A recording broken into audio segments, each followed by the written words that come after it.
Okay, at this point, let's take a quick look at what's happening on the covers of the dailies this morning. It is Monday, 5th of August, 2024. We have the Punch newspaper. Of course, Mike is here with me. Yeah. We have the Punch newspaper with us first up. It says here, of course, hunger protests. Tinubu's speech attracts knocks and kudos. Sri Lanka PDP slam president's address. NGO, others hail it. Protest organizers demand 1,150 detainees release. And top left, retail investors may shun bank stocks as shareholders lose 1.6 trillion naira. Marketers stop fuel supply queues. Queues resurface. Public debt may hit 130 trillion by December, according to a report. How we broke 20-year jinx to reach Olympic quarterfinals from the Tigers. And bottom left there, JAM gives tertiary institutions ultimatum to disclose illegal admissions. And on hardship, states get 570 billion naira grant. All right, Mike, any story? The major one, of course, is the headline about the speech, the president's speech, attracts knocks and kudos. So yes, it works. It's expected. Not everybody will be satisfied with it. Sure. Some people might be, some people will not be. So there is now room for dialogue, as it were, and that is what democracy is all about. That is what we expect. You see, a very, very important tool when it comes to democracy and what we do is our representatives. That's talking about the Senate and the House of Reps. They are a major part.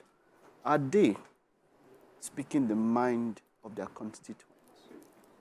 Because if they are speaking the mind of their constituents, they can form consensus on whatever needs to be done and present issues to the president and all of that. And there is a disconnect between senators, House of Reps, and their constituents. When I mean a disconnect, it's not like it's in every situation, but it is not as, that will, is not as, it's not as fluid as it can be when it comes to relation between the constituents and their representatives.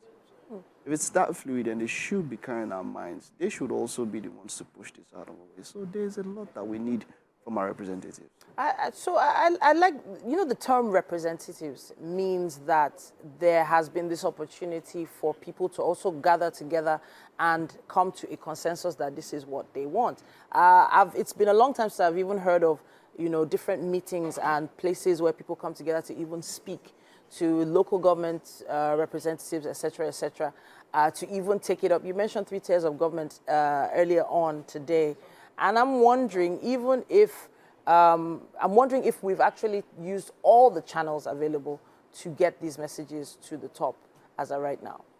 I wish I had had that opportunity earlier on to send those messages. I think we need to create some kind of easy flow of information right from the bottom all the way to the top. Let's see, which other paper do we have here? We have the Vanguard Newspaper. It says here, protests. Tinubu's broadcast fell short of expectations. Page 5 says it has more info. It says also at the bottom here, just below the masthead, it says federal government reforms have not brought promised renewed hope, according to Catholic bishops. IBB disowns post endorsing military rule. Households struggle to cope with galloping food prices. It also says on the hardship protests, some people want to blackmail me, according to Obi. And it says here, stop bloodshed, ex-ADC presidential candidate Kachiko begs protesters. That's what we have on the cover of the Vanguard. And that is it. That is the major thing, like you mentioned. That last headline, which is stop the bloodshed. You can we've stated it, and we cannot overemphasize it. And I think that's where that's a challenge with a protest that goes on too long. You understand? You have people, and you have time for people to plan and hijack it, as it were. So I have the Daily Independent here with me as well. It says here, Tinubu draws flack after broadcast on the hashtag #EndBadGovernance protest. It says here also at the top left, bank chairman, CEOs divided over federal government's forex windfall tax. Protests, Serap to Commonwealth hold federal government to account for attacks on journalists. Then it also says here, JAMB uncovers discrepancies in 2024-2025 tertiary admissions. NDLEA intercepts drug consignments in baby food tins, clothes to US and UK.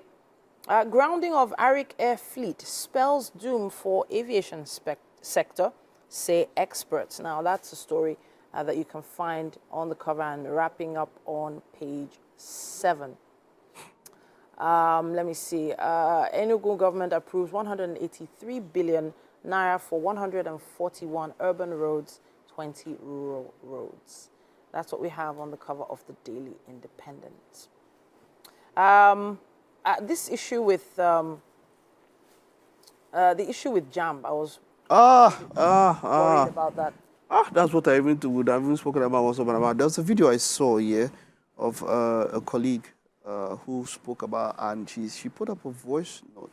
In fact, this was excerpts from a call between the registrar of JAMB and the VCs of universities who were deliberating on cut-off marks.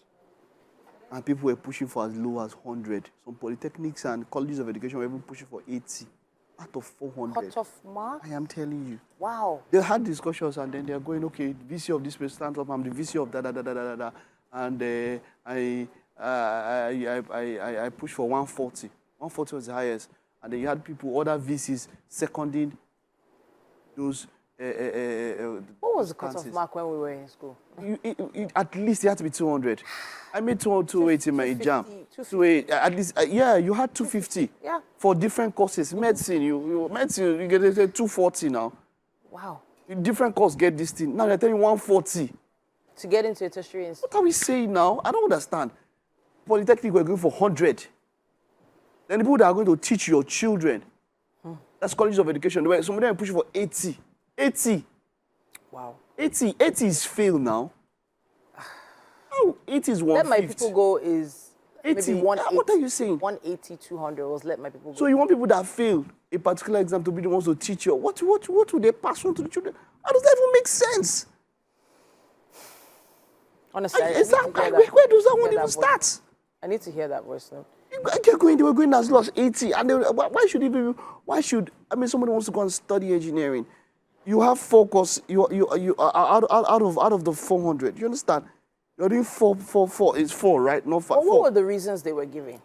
They don't give reasons now. They just came up there and just say 4 courses. You're writing 4 courses. Each one amounts to 100. Yeah. There's maths, if you're doing engineering, your maths, your English, physics, and maybe chemistry or something. You need to score. Wow. It's scary. 140, It's a scary was the highest. 140. Wow. I was 208 at the house for supplementary.